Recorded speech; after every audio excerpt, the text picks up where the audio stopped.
इसके बाद हम पढ़ेंगे पाठ 8 विशेषण, जिसको इंग्लिश में हम एडजेक्टिव भी कहते हैं, जिसे आपने पढ़ा होगा। अब इसको जानने के लिए सबसे पहले परिभाषा को पढ़ेंगे। जो शब्द संज्ञा या सर्वनाम की विशेषता प्रकट करे, यानी किसी के गुण के बारे में बताए, किसी की क्वालिटी के बारे में बताए, उसे हम विशेषण कहते हैं।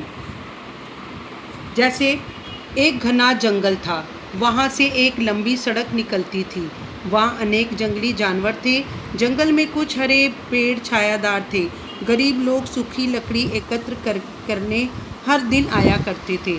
देखो पिक्चर में है ना, उसी की एग्जाम्पल बता रहा है। अब इस जंगल में, जंगल कैसा था? घना। ये हमारी जंगल की विशेषता बता रहा है। उसके बाद वहाँ से एक लंबी सड़क, कैसी सड़क निकलती थी? लंबी।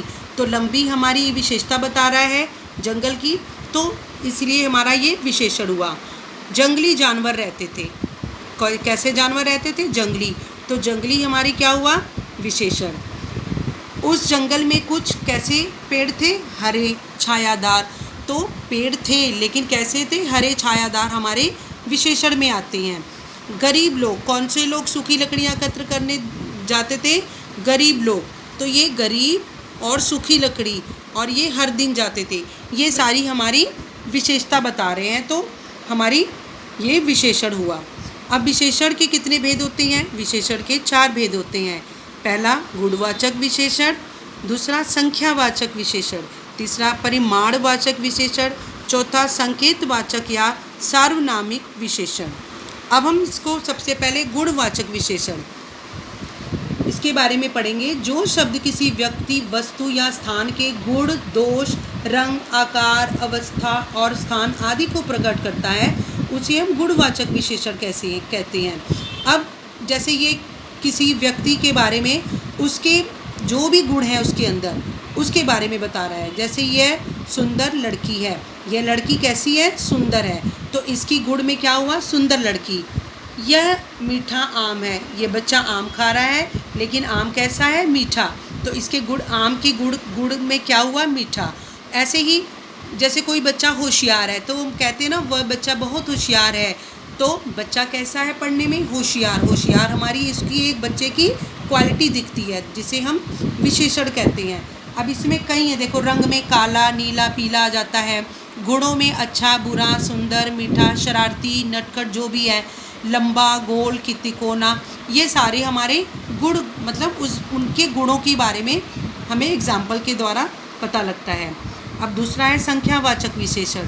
संख्या के आधार पर संज्ञा या सर्वनाम आदि की विशेषता प्रकट करने वाले को संख्यावाचक विशेषण कहते हैं। जैसे एग्जाम्पल में देखो, इस पेड़ के नीचे 5 आदमी, 2 घोड़े, 4 लड्डू, यानी इस पेड़ के नीचे हमें काउंटिंग करके हम पता कर सकते हैं ना। संख्या मतलब अंकों के द्वारा उसकी जानकारी करना। तो 1 2 3 4 5 यानी 5 ही बंदे बैठे हुए हैं, तो हम इसको कह सकते हैं कि 5 आदमी हैं, 2 घोड़े दौड़ रहे हैं। अब इसी तरह हम आते हैं 3rd नंबर पे, परिमाणवाचक विशेषण। माप तौल के आधार पर विशेषता बताने वाले शब्दों को परिमाणवाचक विशेषण कहते हैं। परिमाण मतलब किसी चीज़ की नाप तौल, हमें पूरी जानकारी जैसे हो जाए। जैसे 2 किलो चावल, 100 ग्राम सोना, 2 मीटर कपड़ा। अगर हम कोई सामान लेने जाते हैं तो हमें उसकी क्वांटिटी पता होनी चाहिए ना, हमें क्या लेना है। तो परिमाण मतलब हमें उसके बारे में पता होना चाहिए। राम दुकान से 2 किलो चावल लाया। अब हमारा ये 2 किलो चावल हमारा परिमाण बता रहा है, जिससे हमें परिमाणवाचक विशेषण के बारे में ज्ञान होता है। उसके बाद आता है 4थे नंबर पर संकेतवाचक या सार्वनामिक विशेषण। संज्ञा से पहले अगर कोई सर्वनाम आ जाता है, सर्वनाम अभी हमने पढ़ा है ना, जो आगे किसी नाम, जगह के स्थान पर हम वह, उसको, उनको, तुम, तुम्हारे ऐसा वर्ड यूज़ करते हैं, तो वो सर्वनाम होता है।